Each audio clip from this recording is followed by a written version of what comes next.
Tina Ray. What? Is it recorded? Okay, here we go. I'm going to mute everybody now. Goodbye.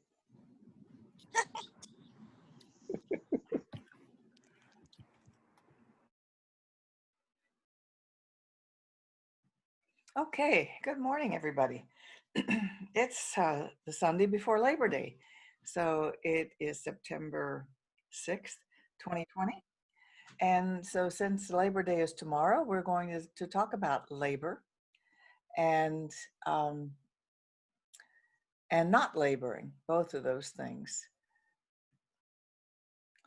And I'm going to read to start with one of my favorite things on work, which is a part of a poem by Khalil Gibran from the Prophet.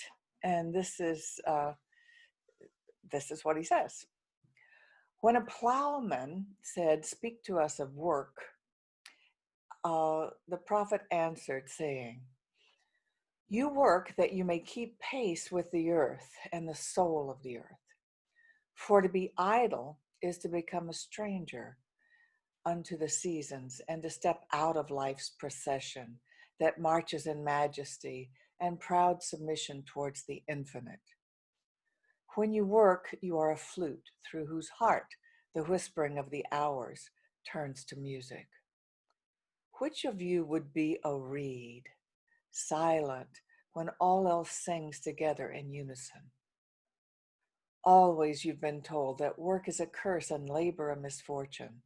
But I say to you that when you work, you fulfill a part of Earth's furthest dream, assigned to you when that dream was born. And in keeping yourself with labor, you are in truth loving life. And to love life through labor is to be intimate with life's inmost secret." Not finished yet. One final section. Work is love made visible. And if you cannot work with love, but only with distaste, it is better that you should leave your work and sit at the gate of the temple and take alms of those who work with joy. For if you bake bread with indifference, you bake a bitter bread that feeds but half man's hunger. And if you grudge the crushing of the grapes, your grudge distills a poison in the wine. And if you sing, though as angels, and love not the singing, you muffle man's ears to the voices of the day and the voices of the night.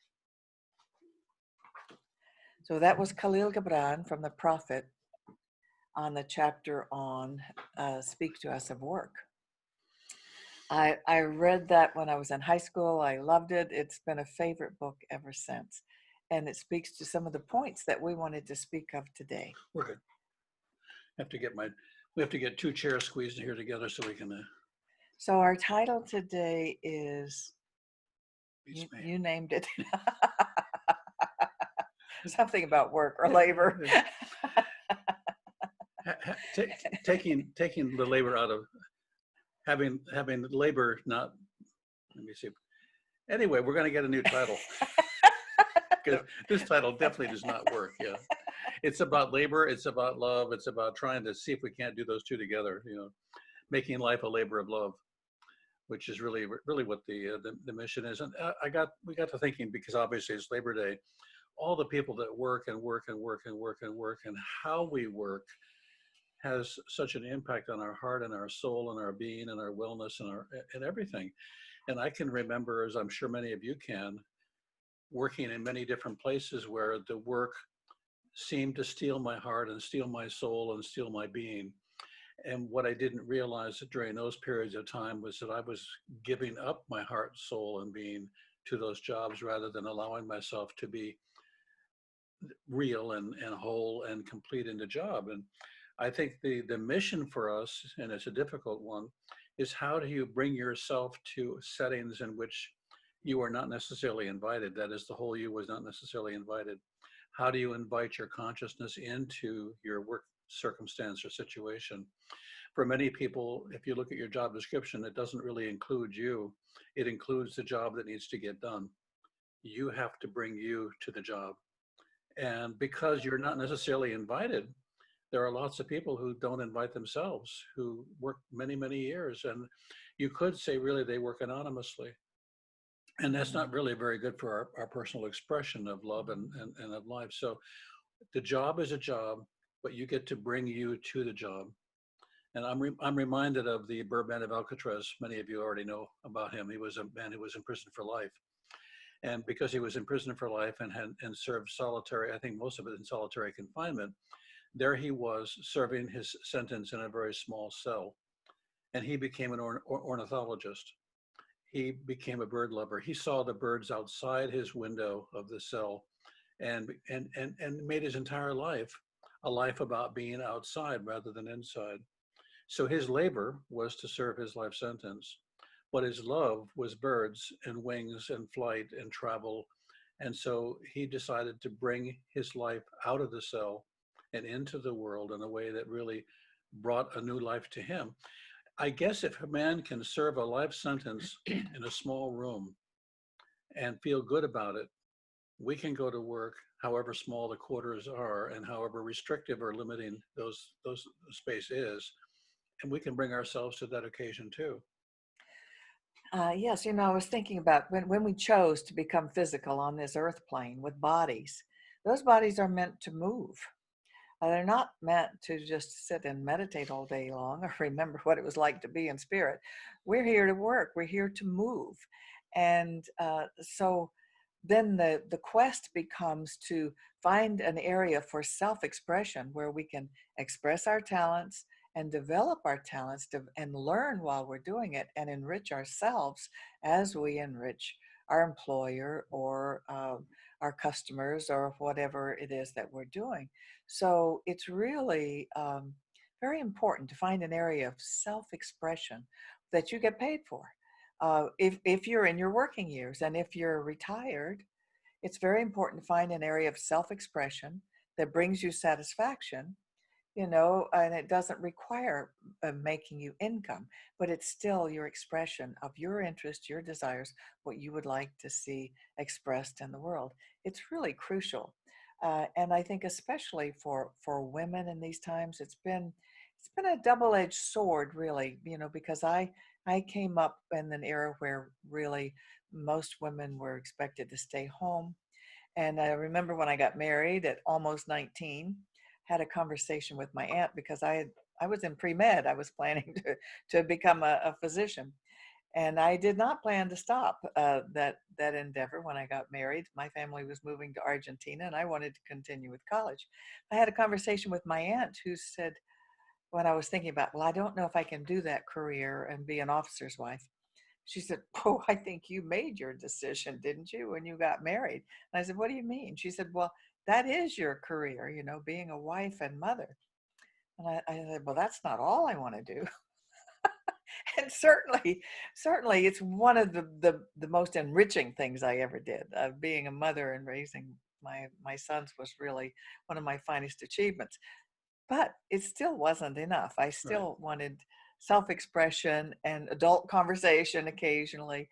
And most women have chosen to do that. It became a double-edged sword because most women were not able to leave all the work they were doing at home. So they ended up doing 2 full-time jobs and getting really frazzled and stressed and having health challenges because of it and things like that. We still don't quite have that balanced out. But I still think it's been essential for women to come into their own. I think we can look at what our intention is when we're doing something. I'm thinking of a boy, I think he's probably in his early teens here in Florida, who has gone around and mowed lots and lots of lawns for people who were not able to get out and mow their own lawns, older people much older than us, like in their 50s. And they couldn't mow. And he has been mowing. I wondered for him, and I couldn't ask him because I haven't met him yet, what it's like for him knowing that he's mowing the lawn for a person who's unable to, rather than mowing the lawn for somebody for whom he's getting paid. What if our intention is to provide service no matter what the job is? What if our intention is to make a difference? Yeah, he started doing that when he was laid off due to the pandemic. Uh, but now he's got his job back, and he's still making time to mow some lawns because he found it so rewarding to be helping others. And that's a key part of having your work be rewarding. It doesn't have to even directly help people, but it's very rewarding when you can see some of the benefits of that help. One of my more boring jobs that I had, we all have those jobs that are exciting and hopefully and intense and adventurous, and then we get some of the boring ones too. And one of my most boring jobs was a job in which my primary responsibility was to greet people, and that's pretty much what I did. But I found that the way I greeted them changed the way they were in relationship to the visit that they were making.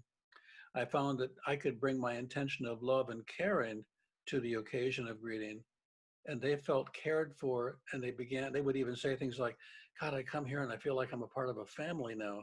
I had no idea anybody cared. We can bring caring, we can bring our intention to love to the occasion. This morning, it was my day to make breakfast, and I made an omelet for us. But when I made the omelet this morning, I imagined that this was Judith's first sleepover, and that it was our first morning together, and that I needed to make an omelet for someone who was that important that I wanted to have spend another night.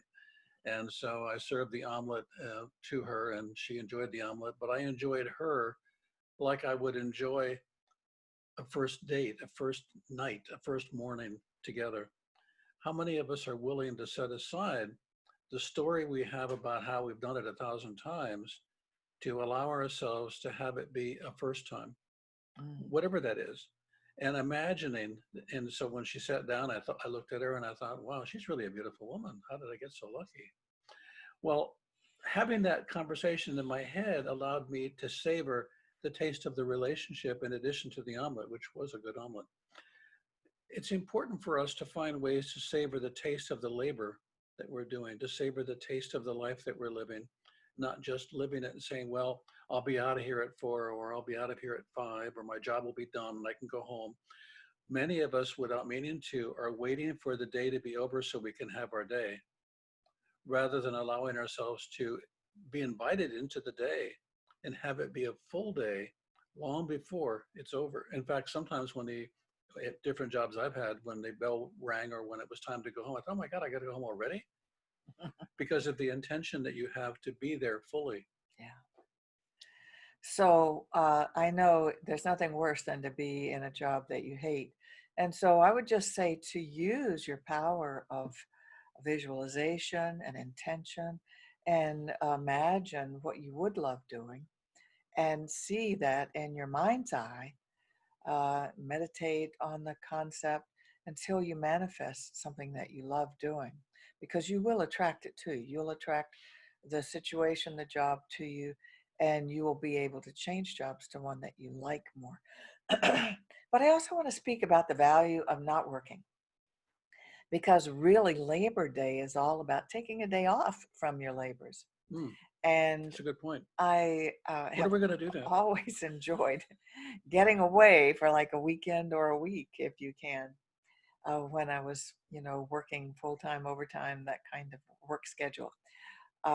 It just I always seemed to not be able to really get the big picture unless I was away from it. And then I could easily see, I need to make some changes here, for my greater fulfillment. I need to do this less or that less, or more of this or more of taking care of me.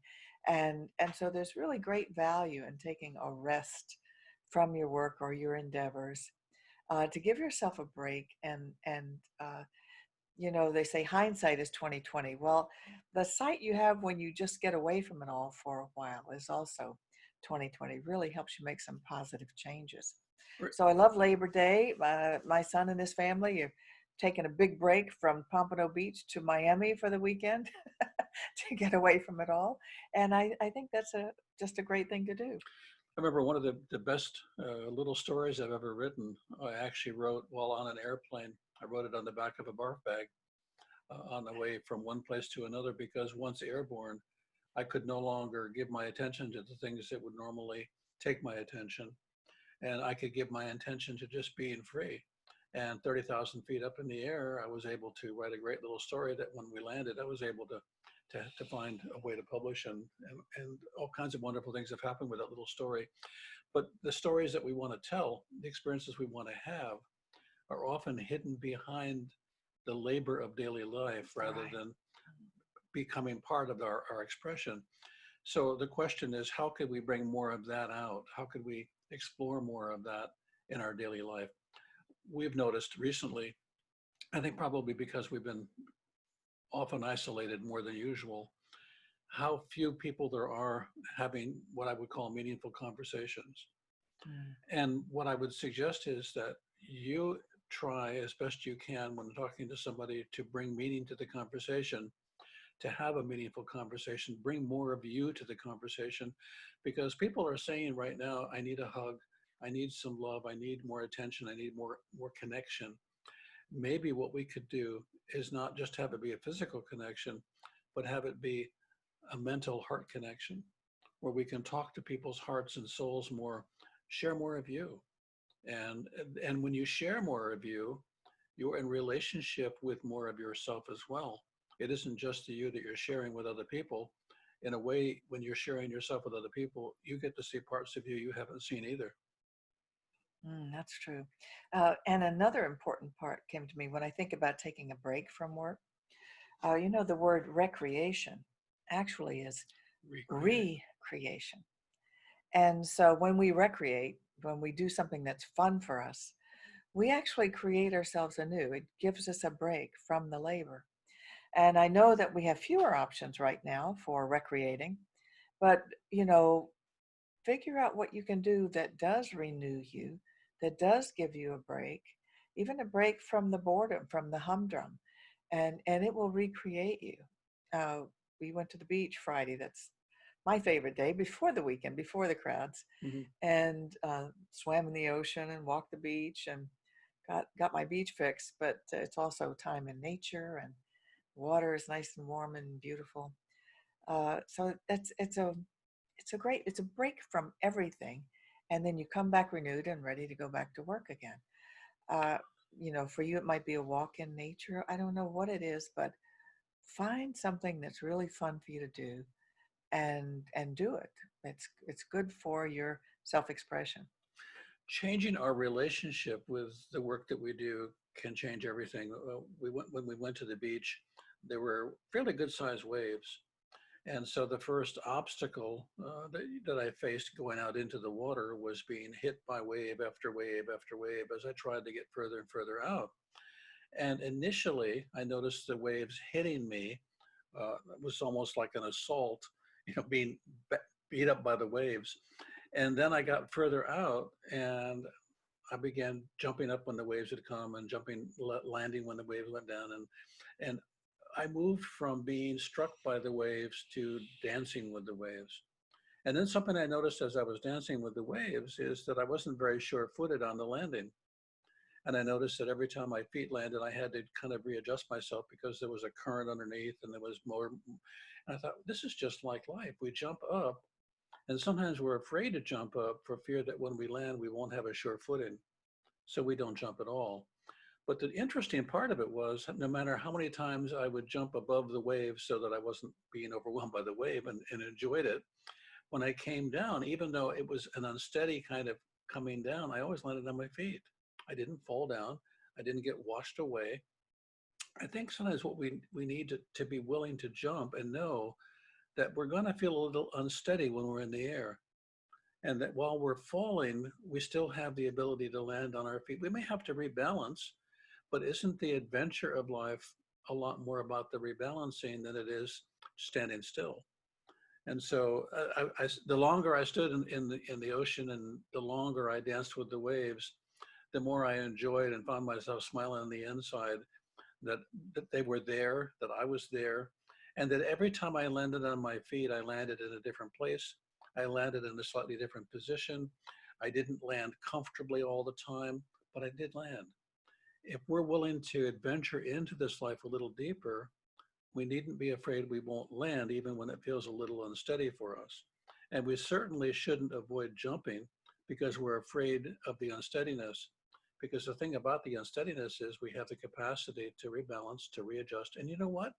Even if one of the waves had knocked me down completely, I had the capacity to get back up. And we forget that. I think sometimes we're playing it too safe. And we're playing life so safe that we're dying from the boredom of it. Then what were the birds that came to visit you? Well, there were seagulls, some seagulls, and then there were, I think they're called plovers, that were flying over, and I swear that they came to say hello. It couldn't have been for the fish that were swimming around us. I don't think they were interested in that. They were just wanting to greet us.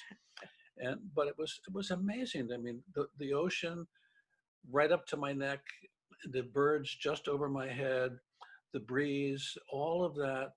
Or I could have said, sweetheart, I think I'll just stand on the beach and watch today because, I don't know that I want to get wet and have to change my bathing suit and then have to shower afterwards and then the sand. And, that's a conversation we can have at many levels in our lives. I don't really want to do that today or not. Why don't we just sit in the car and watch other people having a good time?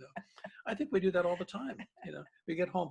I'm home now. I think it's just time to sit. Let's see what's on Netflix. Let's not be self-expressive. Let's let somebody else express through us. We don't have to do that. We can choose both. We can choose one or the other, or we can have one bring the other out. We watch movies that wake us up to our internal workings, our internal process, and that waking us up allows us to have conversations we wouldn't have.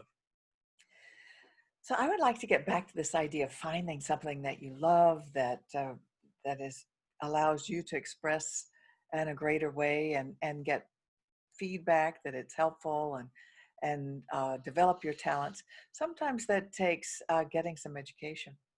Sometimes you have to go get some training in another area, and that's okay. It's not like you have all the knowledge you ever might want.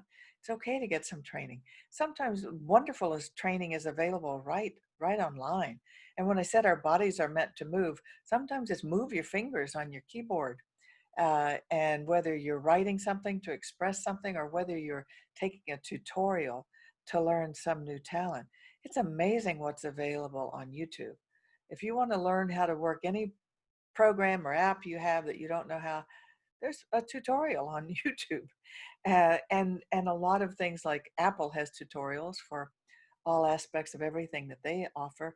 So I've been very impressed with Bob. He took a tutorial on GarageBand this week and learned how to use it for editing and doing sound.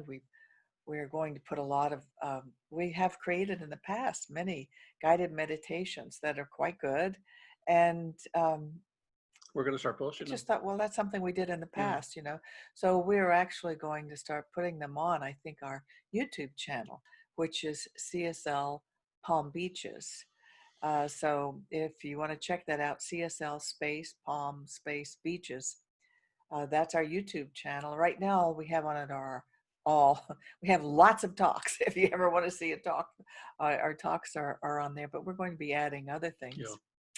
And that, I was so impressed with you for doing that, because thank you. That can be an intimidating app. It was intimidating. In fact, it made me want to. I longed for chocolate the whole time I was doing it. Yes. One of the ways I know that I'm in trouble is if I start longing for chocolate, a chocolate break. Maybe this is time for chocolate ice cream. And then the more chocolate I want, the more I know that I'm dealing with. This is something that you don't know, Bob. How dumb can you possibly be?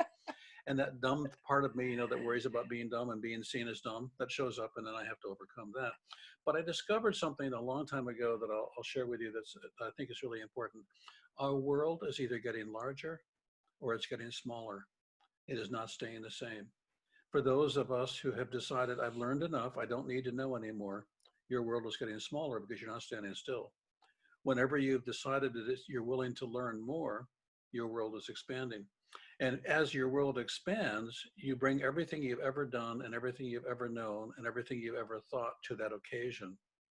When you are not willing any longer to learn anything new, then there's no reason for all of that history and all of that you've learned to be available. And a lot of it goes away. As we say physically, when you're doing workouts, say use it or lose it.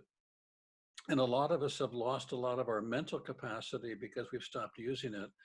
So I found learning the tutorial on GarageBand very challenging because I had to change the words that I use to describe things, because what usually changes in the world around us is not the thing itself, it's the description of it. The words we use to describe it change. You have to get a new vocabulary. You have to think a little differently. And I thought, this is really wonderful because it also spills over into every other area of your life. When you open your mind in any area, your mind becomes open to more areas, to more things. When you close your mind to any area, there's a risk that you've closed your mind to everything. How many times have you been with somebody who said, no, I don't want to watch that, it's too intense. I don't want to feel that much today. Let's just put on something that we can fall asleep to, and as opposed to be alive to or alive within. Yes, and sometimes those, you're learning a new app or learning something on the computer. It is frustrating. It definitely is frustrating. It definitely frustrates me. I was working with a site called Mind Movies that Dr. Joe Dispenza recommends in his book, Becoming Supernatural. And I must have worked on 3 different sessions trying to create. It's like a moving treasure Map or poster that you create for yourself. And after 3 sessions, I finally got one right. And then I did 2 more in like 5 minutes each. So, and after I did all that, then I found the section that had tutorials. You're kidding me. There's a part on the site for tutorials. And it also showed something that wasn't obvious, that you could add subliminal messages to these. And so I went back and did that. Well, let's look at that. That's really important. Right. It took you 3 hours to learn how to do something, and all during those 3 hours, because I sat on the other side of you, I'm thinking, I wish she would just stop this. This is so aggravating, because she's so aggravated. She just continuously, this is 3 hours of intense aggravation without drinking and without chocolate. I mean, just like, wow. And then success. And 5 minutes later, I got another one. 5 minutes later, I got another one. It's like, the learning curve towards every part of us learning anything. But if we're willing to survive, if we can survive that, if we're willing to go past that, we can thrive. So, my favorite one is we go from survive to thrive. Yeah, so I did one on health and wellness. I did one on success in career, and I did one on abundance. And I don't even know what the limit is of how many you can create with your subscription, but then you can download them to your computer, and you just click on them on your what do we call this, front page? Whatever. On your site, and another part of that desktop, on your another part of desktop. that's interesting is that she was spending 3 hours of her day working on something that would help her make her life better. Even when you're working in favor of you on something for you, it doesn't mean it's going to be easy. It doesn't mean you won't meet resistance. It just means you're going to have to get over it. It's a little bit like weight training. If you've ever done any weight training, the first thing you've noticed is that everything you pick up is heavy. And it's way too heavy for you to want to pick it up. And then when somebody says you need to do 3 repetitions at 8 times each, and then you need to breathe in between, all you really want to do is to ask yourself, how valuable is this membership, and why do I belong? Yeah, really. But the problem with mental and physical weight training is that your body and your mind will have to accommodate, but not without sweating, not without arguing, not without saying, we could do this later. We don't really need to do it now. And I just think it was wonderful for you, and I appreciate, as a demonstration, your willingness to persevere for the 3 hours and get it right, and then be able to share that with yourself as a victory. That's really, really important. We need to have, in our labor of accomplishing good for ourselves, more successes. And having more successes is going to be decided by the effort we're willing to put into it. And if we put the effort into it, there will be a result. And it can be the most astounding result, because one good result leads to another. So as we close now, I would just like to say, hope you have a wonderful Labor Day, and hope you do something fun in your break from your labors or your self-expression. We did want to remind you that we love receiving your donations that keep everything going with this not-for-profit corporation that we have, that is Center for Spiritual Living Palm Beaches. That's our site. And when you go there, there is a donate button that you can make donations. We appreciate all of your support in that And way. you can also make them to me if you want to. Judith held it in front of herself. And so, Why don't you end with a I will, thoughtful, what we call mind treatment, which is an affirmative prayer. affirmative prayer. So let's know that there is one power, one presence, one love in the universe, and it is everywhere present. It is present within the heart and minds of each one of us, within every cell of our body. And so we know now that all of those cells are constantly renewing. All of the DNA is constantly expressing greater and greater abilities and talents as we choose to try new things, learn new things, explore a greater self-expression in the area of our work, or just having fun and learning new talents and abilities that bring us joy. We know that we work with love, we play with love, and we give thanks for this opportunity to be here now on this planet where we have a body, and we learn to use it and express it and bring greater joy and life to others as well through our talents. So we give thanks now for this reminder. We release to the universe, and we know it is so. Together we say, and so it is. And so we look forward to seeing you next week.